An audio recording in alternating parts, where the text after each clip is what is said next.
Hoy toma lugar aquí en el Archivo Nacional un encuentro con diferentes stakeholders sobre el tema de historia de esclavitud de Aruba. Me representa Menezes Xiomara Maduro, de exterior, y para así nos por tener todos los stakeholders a la altura de qué cultura nos está haciendo. Decir que nada que ya de año pasado, para el auspicio de Menezes Xiomara Maduro, a comenzar a trabajar y para conmemorar a fecha de 150 años para abolir esclavitud, dia 1 de julho.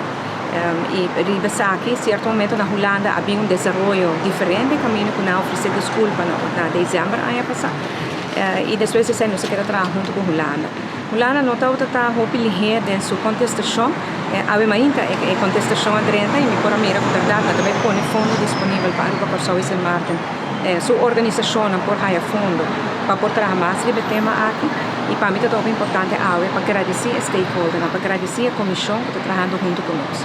Dia 1 de julho, nós vamos para Quito, na fecha importante aqui.